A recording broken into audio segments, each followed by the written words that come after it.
नमस्कार साथियों। एक बार मैं फिर से आपका अभिवाय के डिजिटल प्लेटफॉर्म पर स्वागत करता हूं। निरंतर आपको चतुर्श्रेणी रीड मेंस की क्लासें लाइव के माध्यम से रोज मिल रही है। अगर अभी तक आप नहीं जुड़ पाए हैं तो अभिवाय के चैनल को सब्सक्राइब कीजिए। वहां के प्लेलिस्ट में जाइए, आपको बकायदा चतुर्श्रेणी की एक पूरी प्लेलिस्ट मिलेगी जहां पर रोज लाइव क्लासें चलाई जा रही है आप सभी के लिए। ठीक है, कुछ दिनों से मैं क्लास लेके नहीं आया था, तो मैं आपके एक भी वापस पुनः क्लास लेके आया हूँ, जिसमें आज अपन अगर पढ़ेंगे तो वो है राजस्थान के करंट अफेयर्स के बारे में। और करंट अफेयर्स भी कौन कौन कौन से दिनों के, तो अपन एक बात करते हैं अपन 1 जुलाई की, और दूसरी अपन बात करेंगे 2 जुलाई की। इन दोनों दिनों का एक बार अपन करंट अफेयर देख लेते हैं। फिर कल से 3-4 जुलाई, फिर 5-6 जुलाई, फिर 7-8 जुलाई, फिर एक दिन ऐसा आएगा जिसे पर निरंतर आज 8 है, आज 8, कल 9 है तो कल 9, उसी दिन का उसी दिन करंट अफेयर भी पढ़ाएंगे। ठीक है, इसी के साथ शुरुआत करते हैं। तो मैं पहली आप सभी को बोर्ड दिख पा रहा होगा, तो मैं शुरुआत करता हूँ। राजस्थान में अगर पहली चीज़ की बात करूँ तो मधुहारी उत्कृष्टता केंद्र आप सभी ने सुना होगा, जो कहाँ पर संचालित किया गया, शुरुआत की गई तो एसएमएस हॉस्पिटल जयपुर में। अगर आपसे पूछ लिया जाए राजस्थान के किसी भी एग्ज़ाम में कि मधुहारी उत्कृष्टता केंद्र कहाँ पर शुरू किया गया, यहाँ कहाँ पर उसका शुभारंभ किया गया, तो आप सभी को याद रखना होगा एसएमएस हॉस्पिटल जयपुर। एसएमएस याद आते आप सभी को याद आ जाएगा कहाँ है ये, अपने जयपुर में। अब मधुहारी उत्कृष्ट केंद्र के बारे में कुछ तथ्यों के बारे में बात करें तो ये क्या है, एक मधुहारी मिशन है जो कब चालू किया गया, तो विश्व स्वास्थ्य दिवस के अवसर पर।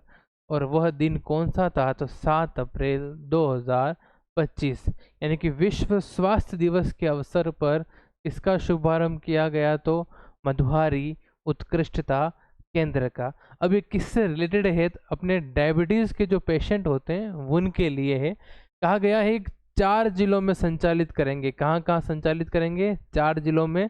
और कौन कौन से जिले हैं वह, जयपुर, नागौर, उदयपुर और जोधपुर। यहाँ पे किसके तौर पर चालू होगा, पायलट प्रोजेक्ट के तौर पर। आप सभी को पता होगा किसी भी चीज़ की टेस्टिंग लेने के लिए पहले 1-2 जगह या 1-2 जनों को बताया जाता है, फिर अगर वहाँ सक्सेसफुल होती थी पूरे राज्य में शुरू की जाती। उसी प्रकार पहले इन 4 जिलों में शुभारंभ किया गया है। यहाँ पर अगर सक्सेसफुल रहती है तो इसे पूरे राजस्थान में क्या कर दिया जाएगा, लागू कर दिया जाएगा। ये किन के लिए है, जिनके टाइप 1 टाइप की क्या होती है, डायबिटीज होती है। यानी कि डायबिटीज की शुरुआत वाले जो भी मरीज होते हैं, जो भी लोग होते हैं, उन लोगों के लिए इसकी क्या की गई है, स्थापना की गई है। क्या नाम है, मधुहारी उत्कृष्टता केंद्र। स्थापना कहाँ हुई, एसएमएस हॉस्पिटल में। कहाँ हुई, एसएमएस हॉस्पिटल में, और वो कहाँ है, अपने जयपुर में। इसके बाद तीसरी अगर आप याद रखोगे कब दिन की गई, तो विश्व स्वास्थ्य दिवस के अवसर पर की गई। ये किन के लिए है, तो पहले प्रकार की डायबिटीज के लोगों के लिए। कितने जिलों में संचालित है, तो अपने 4 जिलों में ये संचालित होगी। कौन कौन से, तो जयपुर, नागौर और उदयपुर और जोधपुर। आगे चलते हैं इसी के साथ। अगली बात करता हूँ मैं, अभी वर्तमान में कुछ दिनों पहले 26वीं राष्ट्रीय जूनियर पावर लिफ्टिंग चैंपियनशिप हुई थी। कौन सी चैंपियनशिप हुई थी, तो कौन सी हुई थी, राष्ट्रीय सब जूनियर पावर लिफ्टिंग चैंपियनशिप। कौन से नंबर की हुई थी, तो 26वें नंबर की। इस प्रतियोगिता में अपने राजस्थान के खिलाड़ी थी जिसका नाम था रिया कंवर। क्या नाम था, रिया कंवर। उनको कितने पदक जीते हैं उन्होंने, तो 4 पदक जीते हैं। ये अपनी रिया कंवर आपको दिख पा रही होगी। प्रतियोगिता का नाम था 26वीं राष्ट्रीय सब जूनियर पावर लिफ्टिंग चैंपियनशिप। इसका आयोजन कहाँ किया गया, तो देवनगर कर्नाटक में इसका आयोजन किया गया। खिलाड़ी जिसका नाम था रिया कंवर, कहाँ की है, वो जयपुर की है। कुल पदक जीते हैं इन्होंने 4, जिसमें 1 गोल्ड, 2 सिल्वर और 1 ब्रोंज, जिसको आप लोग कांस्य भी कहते हैं, और सिल्वर यानी कि रजत और गोल्ड यानी कि स्वर्ण। ठीक है, इसी के साथ आगे चलते हैं अपन। इसमें आपको बहुत ध्यान रखना होगा कि कितने पदक जीते हैं, 4। इसमें अगर आपके प्रश्न बनने की संभावना रहेगी तो पूछेंगे 26वीं राष्ट्रीय सब जूनियर पावर लिफ्टिंग प्रतियोगिता जो हुई थी उसमें रिया कंवर ने कौन कौन से पदक जीते हैं, प्रतियोगिता कहाँ हुई थी, रिया कंवर का जन्म स्थान या शहर कौन सा है। ठीक है, इसी के साथ आगे चलते हैं। एक और प्रतियोगिता है जिसका नाम है सीनियर कंपाउंड वर्ग की तीरंदाज खिलाड़ी है जिसका नाम है स्वाति। और प्रतियोगिता के नाम की बात करूँ तो खेलो इंडिया राष्ट्रीय रैंकिंग तीरंदाजी प्रतियोगिता। इस प्रतियोगिता में स्वाति ने कौन सा मेडल जीता है, तो ब्रॉन्ज मेडल जीता है। आपको दिख पा रही होगी यहाँ पे स्वाति जी। प्रतियोगिता के नाम की बात करूँ तो एनटीपीसी खेलो इंडिया नेशनल रैंकिंग महिला तीरंदाजी टूर्नामेंट है। अगर आगे चलते हैं तो आयोजन स्थल की बात की जाए तो यमुना स्पोर्ट कॉम्प्लेक्स दिल्ली। आजकल के एग्जामों में ये वाले क्वेश्चन बहुत ज़्यादा आते हैं कि स्थान कहाँ है, दिल्ली कॉम्प्लेक्स, यमुना कॉम्प्लेक्स, इसलिए आपको याद रखना है कि यमुना स्पोर्ट्स कॉम्प्लेक्स जो अपने कहाँ पड़ता है, दिल्ली में। प्रतियोगिता का आयोजन कब हुआ तो 26 तारीख से लगाकर 27 जून 2025 तक। ये आपका तीसरा था। इसके साथ ही आगे चलते हैं और अपन अगले अगली मैं बात करूं, ठीक है, अगली बात करते हैं। हाल ही में राजस्थान पुलिस के नए महानिदेशक किनको चुना गया है, तो राजीव कुमार शर्मा को। मैंने आपको पिछली कुछ कक्षाओं में जब मैंने आपको पदाधिकारी बताए थे तो मैंने रवि प्रकाश जी मेड़ा का नाम बताया था इस स्थान पर, राजीव कुमार शर्मा के स्थान पर, क्योंकि उनको अतिरिक्त कार्यभार दिया गया जब तक कि क्या हुई, इनकी नियुक्ति नहीं हुई थी। तो जब तक नियुक्ति नहीं हुई थी तो अतिरिक्त कार्यकाल किनका था, कार्यभार रवि प्रकाश जी मेड़ा था। जब पद पे नियुक्ति हो गई तभी वर्तमान में आपके कौन है, राजीव कुमार शर्मा। क्या है ये, तो राजस्थान के पुलिस महानिदेशक, जिनका चित्र इस प्रकार से आप देख पा रहे होंगे। आगे चलते हैं, अगली बात करूँ दिल्ली मुंबई एक्सप्रेस वे। क्या नाम बताया मैंने, दिल्ली मुंबई एक्सप्रेस वे। यहाँ पर क्या बनाए गए, वाइल्ड लाइफ कॉरिडोर बनाए गए हैं। रणथंबोर और चंबल घाटी इको संवेदनशील क्षेत्रों की सुरक्षा के लिए बनाए गए हैं। कहना क्या मतलब, ये अपने दिल्ली मुंबई एक्सप्रेस वे है, यहाँ पे एक वाइल्ड लाइफ कॉरिडोर बनाया गया है जो रणथंबोर और चंबल घाटी इको संवेदनशील क्षेत्रों की सुरक्षा के लिए। अगर देश का पहला समर्पित वन्य जीव ओवरपास कॉरिडोर अपने कहाँ है, तो दिल्ली मुंबई एक्सप्रेसवे पर है। भारत में पहली बार ऐसा निर्माण किया गया है जो विशेष रूप से वन्य जीवों की आवाजाही के लिए बनाया गया। कहने का मतलब अपना दिल्ली मुंबई जो एक्सप्रेसवे है, जो एक्सप्रेसवे पे दोनों तरफ रणथंबोर का और एक तरफ अपने कौन सा चंबल घाटी के जंगल है, तो वहाँ के जानवरों को क्रॉस करने के लिए ब्रिज अंडरपास दिए गए कि जानवर बिना किसी सड़क को पार किए अपनी सुविधा अनुसार इधर उधर जा सके, जहाँ पर गाड़ियाँ नहीं चलेगी, केवल मात्र वन्य जीव एक स्थान से दूसरी। जैसे आज दिन तक आपने सुना होगा मनुष्यों के लिए ब्रिज बनाया गया, गाड़ी ऊपर से निकल रही है, अंडर ब्रिज बनाया गया, गाड़ी नीचे से निकल गई, ट्रैफिक कम करने के। उसी प्रकार जानवरों की जान को सुरक्षित रखने के लिए एक स्थान से दूसरे स्थान रोड क्रॉस करने के लिए, जैसे ये अपने कौन सा है दिल्ली मुंबई एक्सप्रेस है, उसके ऊपर ब्रिज दिए गए हैं, ओवर ब्रिज केवल मात्र जानवरों को आवाजाही के लिए। ठीक है, जानवरों की क्या है, आवाजाही के लिए बनाया गया है, एकमात्र ऐसा है। 12 किमी संवेदनशील क्षेत्र में बनाया गया है ये कॉरिडोर। ये रणथंबोर टाइगर रिजर्व के बफर जोन और चंबल घाटी जैसे इको संवेदनशील इलाकों में लगभग कितना 12 किलोमीटर तक क्या होता है, गुजरता है। इसके अलावा 5 तो ओवरपास बनाए गए जो प्रत्येक ओवरपास कितने मीटर लंबा है, 500 मीटर लंबा है। ठीक है, 5 वन्यजीव ओवरपास बनाए गए हैं जिनमें ऊपर से पेड़ पौधे और घास लगाकर इन्हें प्राकृतिक जंगल जैसा दिखाया गया ताकि जानवर बिना घबराए आसानी से पार कर सके, बनाए थे। इसके अलावा इसको सड़क जैसा नहीं बनाया, इस प्रकार से बनाया कि एक जंगल जैसी फीलिंग आए जानवर को जब वो रोड क्रॉस करे। ठीक है, आगे चलते हैं। ठीक है, इसके अलावा चौथा पॉइंट बात करूँ, 1.2 किमी लंबा अंडरपास बड़े स्तनधारी जानवरों के लिए बनाया गया है। जो बड़े स्तनधारी से बाघ भालू बड़े बड़े शेर बब्बर शेर वगैरह, उन लोगों के लिए 1.2 किलोमीटर का क्या बनाया गया, अंडर पास बनाया गया। जो कुल वन्य जीव पारगमन कितना हुआ, लगभग 2.5 किलोमीटर। जो 5 ओवरपास बनाए गए हैं वो कितने हो, टोटल मिला के कितने किलोमीटर का हो जाएगा, 2.5 किलोमीटर का हो जाएगा। आगे चलते हैं इसी के साथ ओवरपास। उससे पहले मैं आपको बता दूं ये अपना क्या है, दिल्ली मुंबई एक्सप्रेस। ये मुंबई अपने, ये अपना पूरा दिल्ली, और ये पूरा एक्सप्रेस वे यहाँ अपना पड़ता है राजस्थान, और यहीं अपने रणथंभौर और चंबल, ये देख पा रहे होंगे आप पूरा व्यवस्थित। ठीक है, ये सवाई माधोपुर, ये कोटा, ये बूंदी, टोंक, दौसा, अलवर, ये सब इसके किनारे अपने जिले हैं। ठीक है, आगे चलते हैं। राजस्थान की पहली सरकारी बाइक ऑन रेंट सेवा, गवर्नमेंट ने, जैसे अपने आपने रेपिडो सुना होगा, जिसमें आप मोबाइल में लोकेशन डालते हो और आपके पास एक बाइक वाला आता है जो आपको एक स्थान से बिठा कर दूसरे स्थान पर लेके जाता है, ये है प्राइवेट। लेकिन गवर्नमेंट चाह रही है कि हम सरकारी और सरकार के माध्यम से ऐसी सुविधा लाएं जो बाइक ऑन रेंट सर्विस हो, जिसमें कोई भी पर्यटक हो, छात्र हो, जिसको आवाजावी के लिए वो क्या कर सके, इनको प्रयोग कर सके। ठीक है, तो मैं बात करूँ राजस्थान की पहली सरकारी बाइक ऑन रेंट सेवा कोओपी राइड की शुरुआत कहाँ से की गई, तो उदयपुर में की थी। कहाँ से की गई, सीधा सा प्रश्न आएगा, पहली सरकारी बाइक ऑन रेंट सेवा किस जिले से शुरुआत की गई, तो आपके कहाँ से की गई, तो उदयपुर से की गई। ठीक है, पहली सरकारी बाइक की बात करेंगे तो रेंट सेवा कहाँ चालू की गई, उदयपुर में चालू की गई। कब की गई, तो 28 जून 2025 को की गई। और कहाँ से की गई, तो सेक्टर 14 उदयपुर से। सेवा का नाम क्या है, कोओपी राइड। सरकारी मॉडल पर आधारित है बाइक ऑन रेंट सेवा।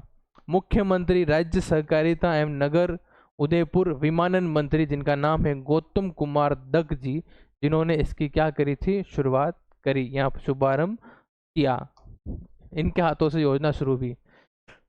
ठीक है, आगे चलते हैं इसी के साथ।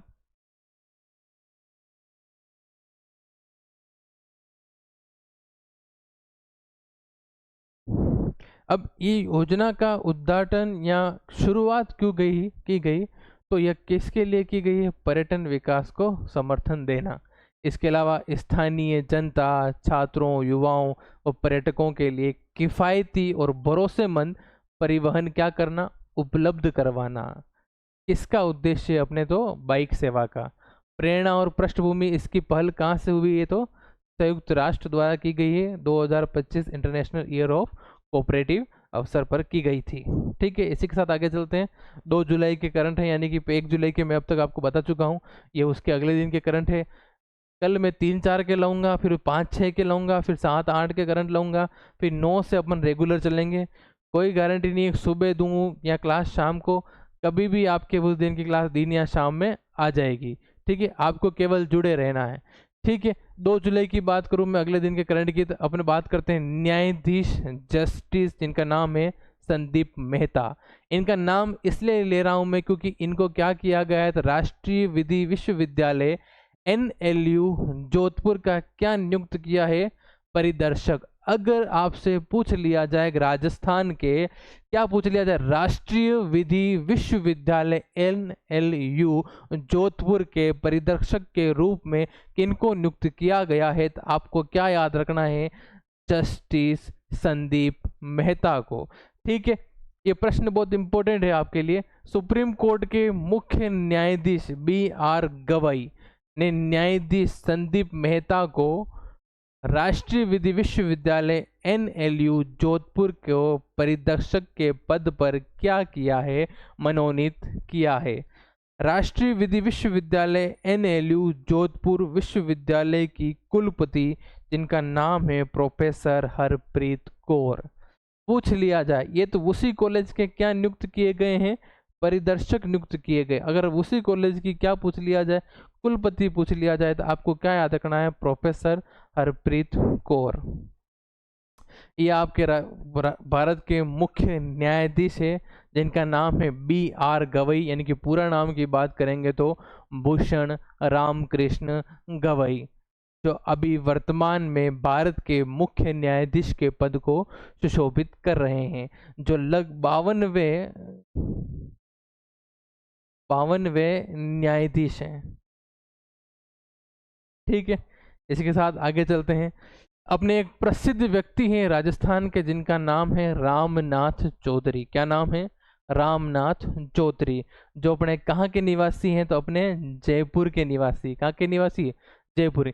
ये अपने राजस्थान का राज्य वाद्य यंत्र अलगोजा बजाते हैं और उस राज्य वाद्य यंत्र अलगोजे को ऐसे बजाते हैं जैसे अपने व्यवस्थित तरीके से अपने नाक में से लगाकर फिर उसको बजाते हैं। यानी कि एक प्रकार की दो बांसुरियां होती है अलगोजे में, जो दोनों बांसुरियों को नाक में डालकर फिर उसको बजाया जाता है। आप इस चित्र में देख पा रहे होंगे, राजस्थान के राज्यपाल के सामने ये अपनी प्रस्तुति दे रहे हैं। तो दोनों बांसुरियां नाक में हैं और फिर उसको बजा रहे हैं। दोनों बांसुरियां साथ में हुई, इसलिए वो एक वाद्य यंत्र बना जिसका नाम है अलगोजा। अब इनकी चर्चा क्यों हो रही है? इनको वर्ल्ड बुक ऑफ रिकॉर्ड्स और इंडिया बुक ऑफ रिकॉर्ड्स में इनका नाम दर्ज हुआ है, क्योंकि इन्होंने एक ऐसा कीर्तिमान हासिल किया है जिसमें इन्होंने अपने नाक के माध्यम से अलगोजा बजाया है, और वो भी कितनी देर तक? तो 5 मिनट 5 सेकंड तक।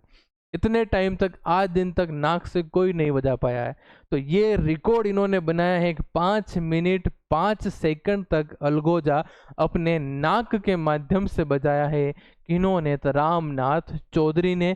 कहाँ के हैं? तो अपने जयपुर में है। चर्चा क्यों हो रही है? तो वर्ल्ड बुक ऑफ रिकॉर्ड्स और इंडिया बुक ऑफ रिकॉर्ड्स में इन्होंने एक रिकॉर्ड बनाया है, जो लगभग 5 मिनट 5 सेकंड तक इन्होंने क्या बजाया है?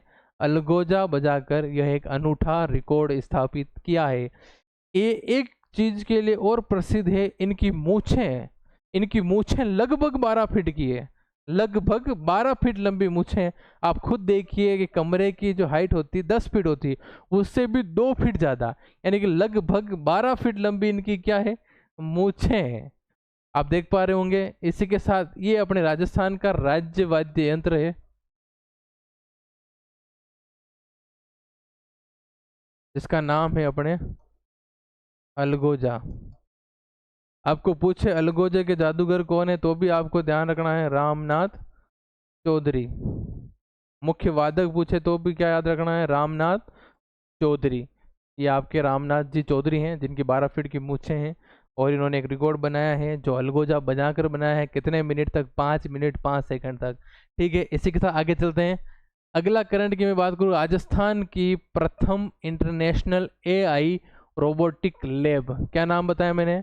प्रथम इंटरनेशनल एआई रोबोटिक लैब किसके माध्यम से? तो निम्स यूनिवर्सिटी जयपुर में स्थापित की गई है। कहाँ स्थापित की गई है? तो निम्स यूनिवर्सिटी जयपुर में स्थापित की गई है। अगर आपसे पूछ लिया जाए राजस्थान की प्रथम इंटरनेशनल एआई रोबोटिक्स लैब्स कहाँ स्थापित की गई, तो आपको क्या याद रखना है? निम्स यूनिवर्सिटी जयपुर में। पूछने वाला केवल नाम दे देगा निम्स यूनिवर्सिटी, या फिर दे देगा खाली जिले का नाम भी दे सकता है। तो जयपुर में स्थापना हुई। कब हुई? तो अप्रैल 2025 में इसको शुरू किया गया। कौन सी योजना के अंतर्गत? राइजिंग राजस्थान के अंतर्गत। और कौन मिलके कर रहा है? तो आपको ये ध्यान रखना है, राजस्थान सरकार और निम्स यूनिवर्सिटी के बीच में एक एमओयू साइन हुआ है कि ये दोनों मिलकर क्या चलाएंगे? International AI robotics labs.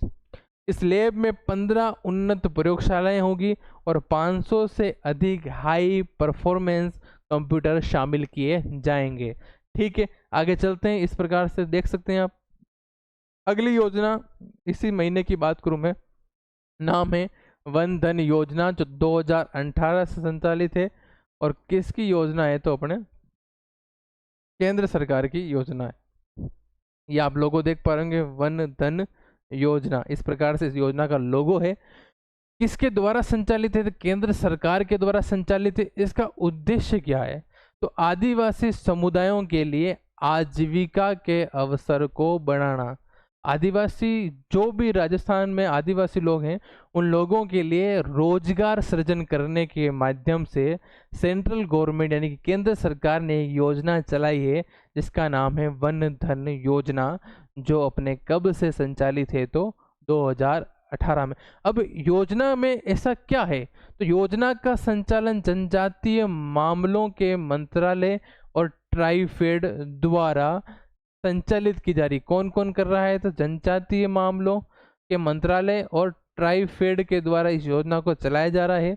और इस योजना का मुख्य लक्ष्य क्या है? तो बता दूं मैं, उत्पादों के मूल्य संवर्धन के माध्यम से आदिवासी समुदायों को सशक्त बनाना। यानी कि वह आदिवासी जो पूर्णतः जंगलों पर निर्भर हैं तो वो वहाँ से वहाँ की जड़ी बूटियाँ औषधियाँ कैसे न कैसे करके बेच सकते हैं। तो उसके मूल्य संवर्धन कैसे किया जाए, उनको गुणवत्ता के रूप में क्या आगे प्रोसेस किया जाए, उस प्रकार से गवर्नमेंट हेल्प करेगी और उनके माध्यम से वो अपनी एक आजीविका कमा पाएंगे। इसके लिए क्या करेंगे, कुछ गवर्नमेंट ने कहा है इनके लिए हम एक आदिवासी समूह का क्या करेंगे, गठन करेंगे। और वह समूह कितने होंगे, तो प्रत्येक वन धन विकास केंद्र में 10 से 15 आदिवासी स्वयं सहायता समूहों का गठन किया जाएगा।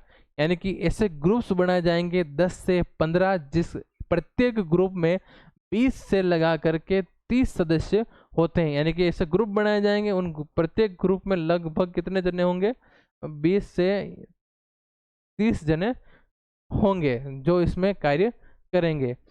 प्रदेश में अगर बात करूं किन जिलों का चयन किया गया है, तो राजस्थान में 12, बांसवाड़ा, डूंगरपुर, झालावाड़, सिरोही, प्रतापगढ़, कोटा, उदयपुर, इन जिलों को क्या किया गया है, शामिल किया गया है और इन जिलों में ये योजना संचालित की जा रही है।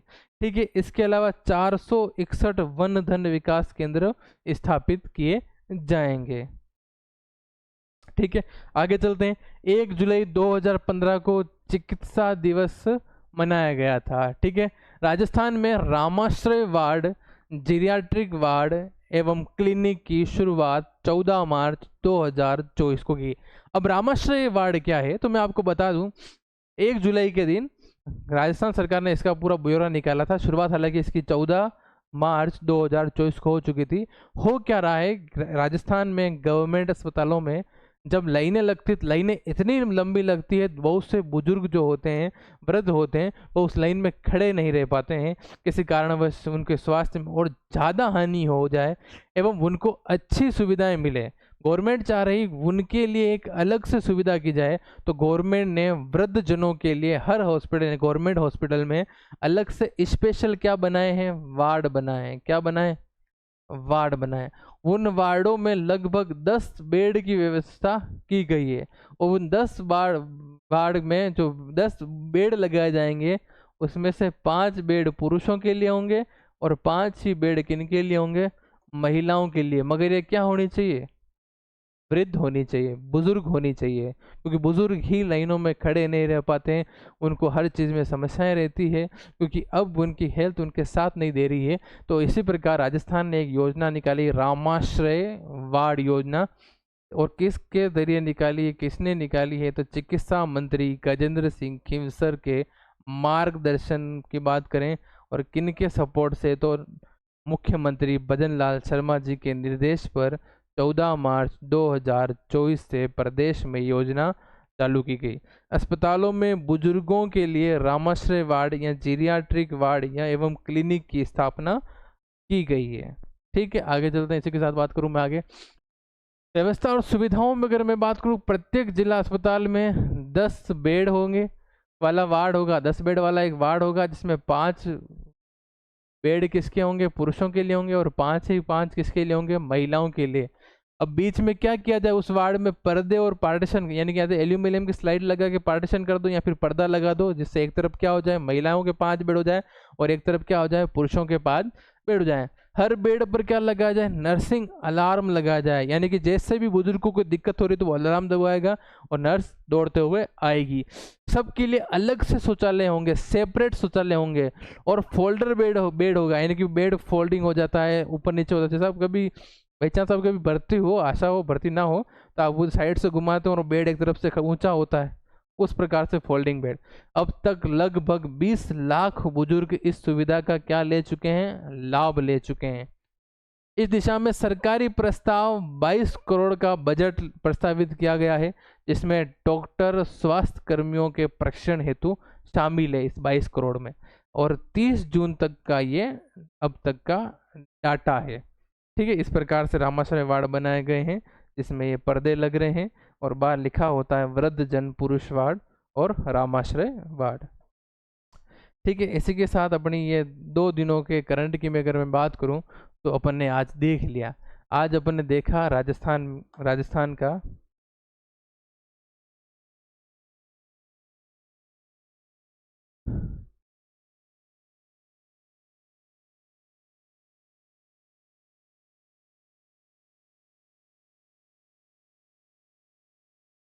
आज अपन ने पढ़ा 1 जुलाई और 2 जुलाई का राजस्थान का करंट। अगर आप चाहते हो मैं रोज ऐसे ही क्लासेस लेके आता रहूं तो आप जुड़े रहें, साथ देते रहें। कल अपन लाएंगे 3 और 4 जुलाई का करंट। ठीक है, ये आपके करंट जो भी है धीरे धीरे अपन अगर प्रतिदिन नहीं पढ़ना चाहे तो कोई दिक्कत नहीं, अपन वीकली भी ला सकते हैं, हर 2 दिन में भी ला सकते हैं, हर 15 दिन में भी ला सकते हैं, वो अकॉर्डिंग टू जैसे टाइम सेट होगा उस अकॉर्डिंग। तो फिलहाल अपन ने टारगेट लिया है कि हम 2 दिन का लेके आए रोज, फिर 2 दिन के बाद धीरे धीरे हम प्रतिदिन का ले आए, जिससे प्रतिदिन केवल लाएंगे। ऐसा भी नहीं कि आपके घंटों का समय बर्बाद होगा, केवल मात्र 10 मिनट, यानी कि अगर प्रतिदिन का करंट भी लाएंगे तो मात्र 10 मिनट में ख़त्म करवाएंगे। आपके लंबा नहीं खींचेंगे आधे 1 घंटे 2 घंटे तक, मात्र कितने, अगर प्रतिदिन का करंट लाया जाएगा तो मात्र केवल 10 से 15 मिनट में आपके ख़त्म कर देंगे, जिससे आपके ज़्यादा लोड नहीं आएगा। ठीक है, मैं ज़बरदस्ती दूसरी चीज़ों को अंदर नहीं ऐड करेंगे, उसके साथ आपको पढ़ाएंगे। जैसे बहुत साथ में हिस्ट्री पॉलिटी ज्योग्राफी जोड़ दे, अपन सीधा करंट के मुद्दे पर बात करेंगे, उससे रिलेटेड होगा तो अपन चर्चा करेंगे, बाकी नहीं करेंगे। इसके अलावा जो भी चर्चा आएगी वो टॉपिक के साथ अलग अलग दूसरी क्लासों में पॉलिटी वाले पॉलिटी में पढ़ा रहे हैं, हिस्ट्री वाले हिस्ट्री में पढ़ा रहे हैं, ज्योग्राफी वाले ज्योग्राफी में पढ़ा ही रहे हैं। अपन मेन बात अगर बात करें तो किस पर फोकस करेंगे, केवल मात्र करंट पे। इसके इर्द गिर्द की चीज़ें जो इंपॉर्टेंट होगी वो साथ में बता दी जाएगी, इसके अलावा डिटेल में ज़्यादा अपन नहीं जाएंगे, केवल मात्र मुद्दे पे चलेंगे। ठीक है, इसी के साथ आपका बहुत बहुत धन्यवाद। वीडियोस को ज़्यादा से ज़्यादा शेयर करें, आपका साथ रहेगा तो हमारा विकास होगा, आपका स्वयं का विकास भी होगा। ठीक है, एक कदम सफलता की ओर। बहुत बहुत धन्यवाद।